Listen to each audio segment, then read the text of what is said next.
Isn't it just, it's such an incredible place. Well, we're building a big a ballroom. Beautiful. Right here. If you go, it would be right through that, right through here. Well, we saw the ballroom at Kennedy. That was It's going to be, I'll tell you about, it's going to be fantastic, actually. You can let them come in. I think we're going to have a successful talk today. Yeah. Please, come on in. Do you guys want to take some questions or anything? Feel like it? Huh? See. Hi, Mark. Yeah. Good.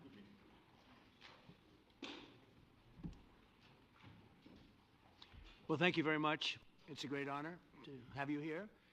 Special place. White House is special no matter where you're from. Represents so much, and it really is beautiful. And thank you for all of the wonderful things that took place today. We've had a very successful day thus far. Important discussions as we work to end the killing and stop the war in Ukraine. We're all working for the same goal, very simple goal. We want to stop the killing, get this settled. I've just had the honor of being with President Zelensky and all of the discussions that we've had. We covered a lot of territory, and I spoke indirectly with President Putin today. We're going to call President Putin right after this meeting. I'm sure we're going to have a solid meeting, good meeting, maybe a great meeting, and we're going to try and work out a trilat after that and see if we can get it finished, put this to sleep, because this is not since the Second World War has there been anything like this. So I'm honored to welcome NATO Secretary General Mark Rutte, who's a great gentleman, great political leader in Europe generally, but now he's the NATO Secretary General, and you're doing a fantastic job. Thank you very much, Mark. Prime Minister Starmer of the United Kingdom, our friend and my friend, and doing really well, and people like him a lot. We all like him. Everyone knows President Macron of France, who's been with me from the beginning, one of the first people I met as a foreign dignitary, and I liked him from day one. And I like him even more now. That's pretty good. That's unusual. That's a pretty unusual thing. Prime Minister Meloni of Italy, who's a really a great leader and an inspiration over there. She's served now, even though she's a very young person, she's served there for a long period of time relative to others. They don't last very long. You've lasted a long time. You're going to be there a long time. Chancellor Merz of Germany, who is a very strong person and a very strong leader and very highly respected in Germany. And he's my friend, and it's an honor to have him as my friend. Thank you very much. Very good. You look great with your tan. Where did you get that tan? I want to get a tan like that. President Stubb of Finland, and he's somebody that, where are we here? Huh? Where? I'm right here. Oh, you look better than I've ever seen you look. But you've done a great job, and we wanted to have you here because you're somebody that we all respect, and you've had a lot to do with the success, I think, and the potential success, and thank you very much for being here. We appreciate it. And the President of the European Commission, Ursula von der Leyen, who is somebody that we just made a big deal with all of those countries. I don't know. I think you might be more powerful than all these guys at this table. I don't know. But we had a great negotiation, and you're respected all over the world. So I want to thank you very much for being here. It's a great honor to have you. The Alaska Summit reinforced my belief that while difficult, peace is within reach, and I believe that in a very significant step, President Putin agreed that Russia would accept security guarantees for Ukraine, and this is one of the key points that we need to consider, and we're going to be considering that at the table also, like who will do what, essentially. I'm optimistic that collectively we can reach an agreement that would deter any future aggression against Ukraine, and I actually think there won't be. I think that's even overrated, largely overrated, but we're going to find out, and I think that the European nations are going to take a lot of the burden. We're going to help them, and we're going to make it very secure. We also need to discuss the possible exchanges of territory, taking into consideration the current line of contact. That means the war zone, the war lines that are pretty obvious, very sad, actually, to look at them. And negotiating positions. President Putin, also, you have President of Ukraine, who is, you just met a little while ago, and we're going to try and get a three-party meeting, maybe as soon as we can. And I have a feeling you and President Putin are going to work something out.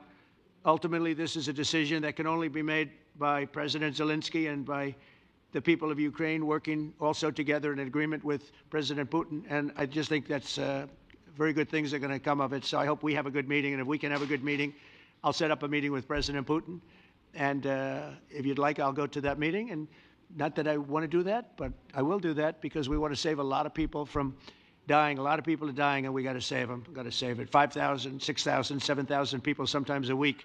All of us would obviously prefer an immediate ceasefire while we work on a lasting peace, and maybe something like that could happen. As of this moment, it's not happening, but President Zelensky and President Putin can talk a little bit more about that. You know, in the 6 or so wars that we stopped, we haven't had a ceasefire, and so I don't know that it's necessary. You can do it through the war, but it would be, I like the ceasefire from another standpoint. You immediately stop the killing. But I believe a peace agreement at the end of all of this is something that's very attainable, and it can be done in the near future. With all of the wars that I got involved in, we only have this one left. Of course, as I walk out the door, there'll probably be a new one starting, and I'll get that stopped too. But I thought this was going to be one of the easier ones. It's actually one of the most difficult. They're very complex. The next step would be for a trilateral meeting, and that will be worked out. And I just look forward to working and having a great result. We're going to spend a lot of time today talking about, and we're really honored you guys came over. I mean, these are the heads of major countries and respected all over Europe. And they speak for, largely, I think I should say, but pretty much for the other countries of Europe. And we will come to a resolution today, I think, on almost everything, including probably the security. And that's pretty much the story. I'd like to say, Mr. President, would you like to say something? You have the media. If you want, you could come over and you could stand, you could use mine, or you could just turn around, whichever you feel comfortable with. Thank you so much. I can speak without microphone. Thank you so much. I think that we had very good conversation with President Trump. Very good. And it really was the best one. Maybe the best one will be in the future. But it was really good. And we spoke about very sensitive points. The first one is security guarantees, and we are very happy with President that all the leaders are here, and the security in Ukraine depends on the United States and on you and on those leaders who are with us in our hearts. They have been online before yesterday, and etc. So a lot of countries on the side of Ukraine, our people, and all of us want to finish this war, stop Russia and stop this war. We spoke about it, and we will speak more about security guarantees. This is very important that the United States gives such strong signal and is ready for security guarantees. The second point, or maybe the first, the humanitarian direction, very important to exchange all the prisoners, and I think that President will help. And I was very thankful to your wife again, Mr. President, for the letter about our abducted children, and I hope that really it can be a historic role for the people to bring kids back to the families and be happy. Get the people back, yeah. Yes, this is so important, and I'm happy that we discussed it, this track with President Trump, and I hope that we will find decisions. And then what is very important, that all the sensitive things, territorial, etc., we will discuss on the level of leaders during trilateral meeting, and President Trump will try to organize such meeting, and he said that he will come or not come. Ukraine will be happy if you both participate. Want me there, I will be there. Yeah, you know thank you. And I think this is very important. Yes, so security guarantees, bringing kids back, and all our people, not only warriors, first of all warriors, and all the civilians, journalists, a lot of people in prison. So we need them back. And guarantees which will work for the years. We spoke about it, and I showed the President a lot of details on the battlefield, on the map. Thank you so much. Thank you for the map, by the way. Good map. It was great. Yeah. I'm thinking how to take it back.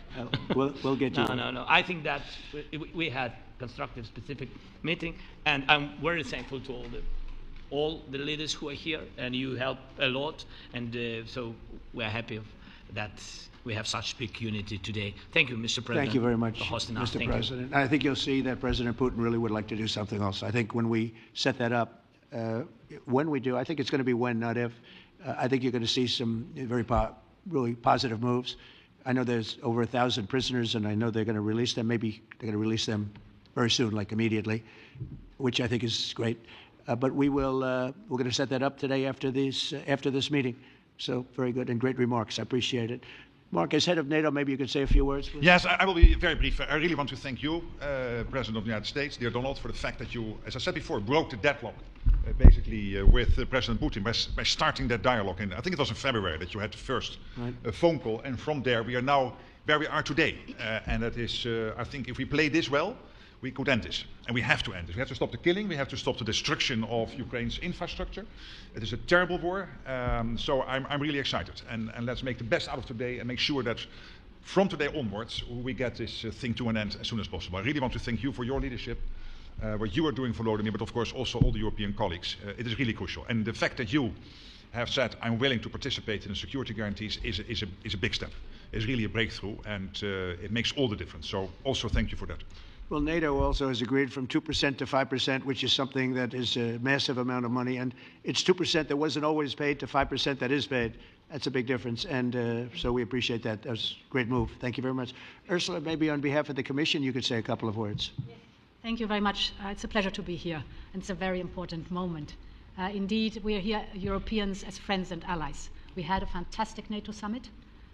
Together as the two largest and biggest economies in the world. We had the largest trade deal ever agreed. And now we are here to work together with you on a just and lasting peace for Ukraine. Stop the killing. This is really our common interest, stop the killing. And indeed, it's very good to hear that we're working on the security guarantees, Article 5 life security guarantees, so important. But I want to thank you also that you mentioned the thousands of Ukrainian children that have been abducted. And as a mother and grandmother, every single child has to go back to its family. This should be one of our main priorities also in these negotiations, to make sure that the children come back to Ukraine, to their families.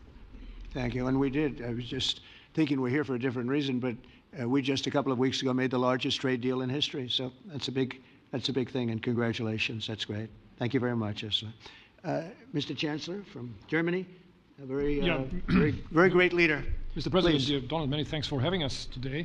I think this is extremely helpful that we are meeting and hearing that the two of you are having such a good meeting today here in Washington. The next steps ahead are the more complicated ones now. The path is open. You opened it last Friday. But now the way is open for complicated negotiations. And to be honest, we all would like to see a ceasefire, the latest from the next meeting on. I can't imagine that the next meeting would take place without a ceasefire.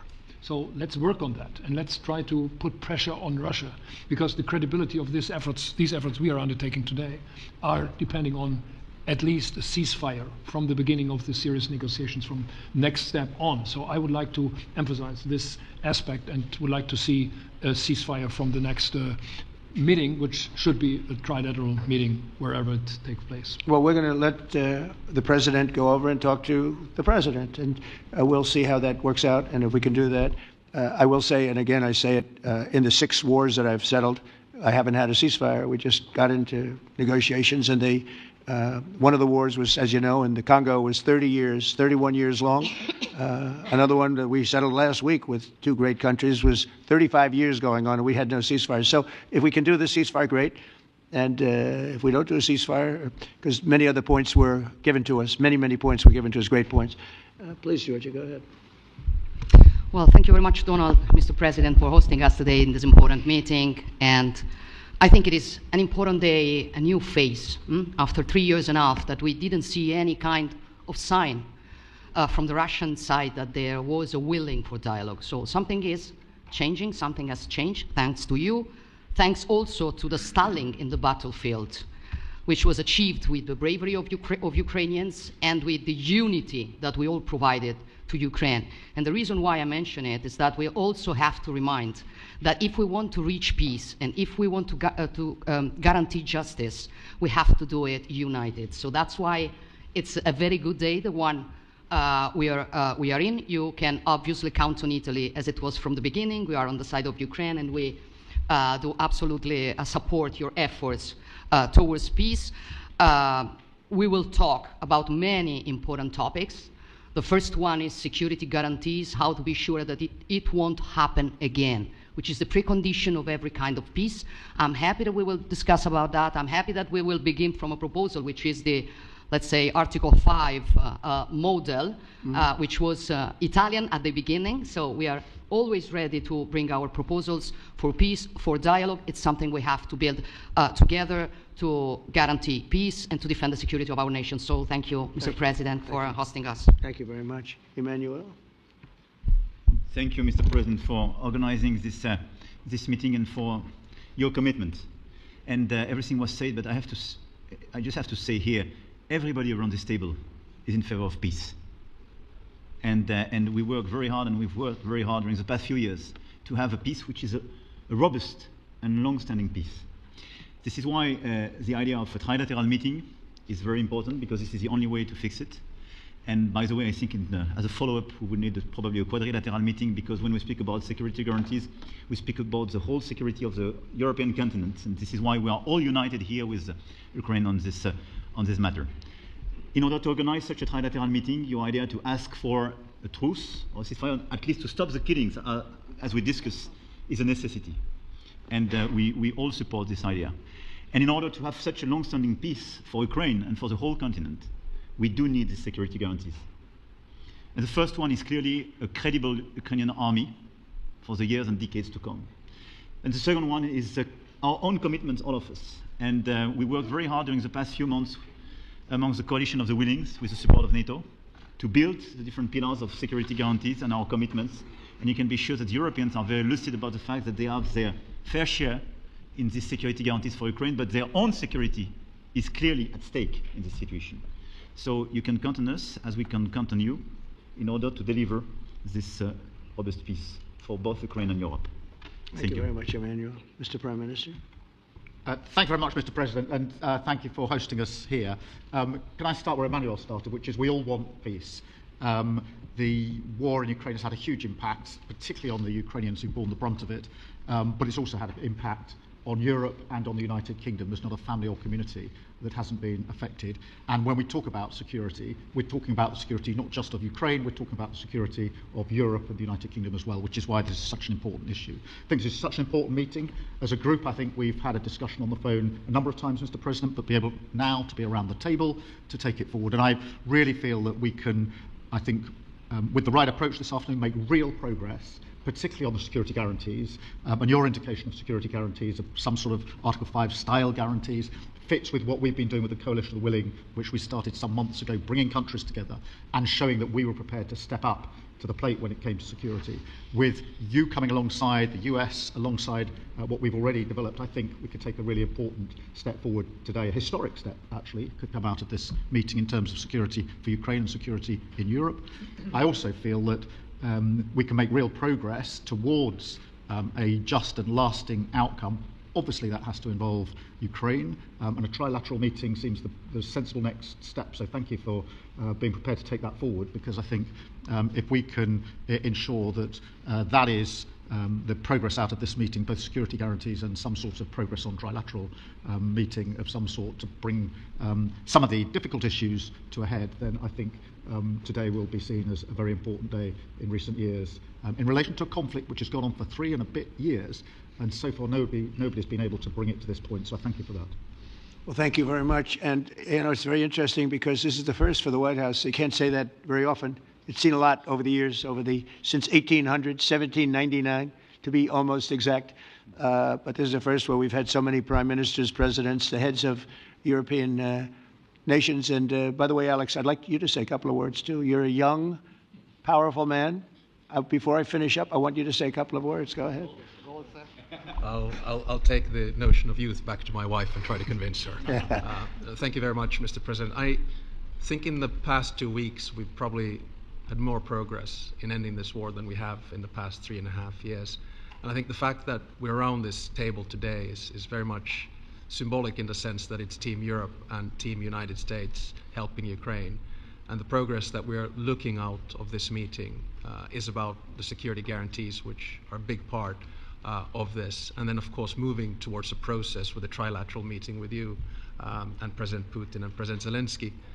Some of the international media might wonder, why is the President of Finland here? I think the reason is probably that we might come from a small country, but we have a long border with Russia, over 800 miles. And we, of course, have our own historical experience with Russia from World War II, the Winter War and the War of Continuation. And if I look at the silver lining of where we stand right now, we found a solution in 1944, and I'm sure that we'll be able to find a solution in 2025 to end Russia's war of aggression and find and get a lasting and just peace. The situation is very difficult, but that's why we're here. Thank you, Alex, very much. Good job. So we're going to be meeting for a while, and we're going to discuss some of the issues. And I don't think there's any issue that's overly complex. It's at a point now where people want to do things. I really do believe. I've known him for a long time. I've always had a great relationship with him. I think that President Putin wants to find an answer too. And we'll see. And in a certain period of time, not very far from now, a week or 2 weeks, we're going to know whether or not we're going to solve this, or is this horrible fighting going to continue. We'll do our best to get it ended. And I believe you have two willing parties, and usually that's good news, but two willing parties that want to make a deal. And we'll journey together, and we'll go over and we'll see if it can be done. And it's possible it might not be able to be done. On the other hand, it's possible it will. And we're going to save thousands and thousands of lives a week. And so it's something we really have to do. And, or at least we have to give it our best. It's all you can do. You can give it your best. But I think we may have a very good outcome. So I want to thank you all, and the media, I want to thank you. We're going to be staying here for a little while. Then we're going to walk over to the Oval Office, and we're going to have another little discussion about similar matters. And then they're going to go home to their great countries and report. And I'm going to remain here and work, and you're going to go and work. We're all going to be working. We may be in a different location, but that's what we know how to do is work. But I want to thank the media. Has been actually very fair, generally speaking, very fair. I think it's important that they're fair because this is a very important subject. We have to get it ended, and so that's all we ask for is fairness with the media. Thank you all very much. Appreciate it. Thank you very much.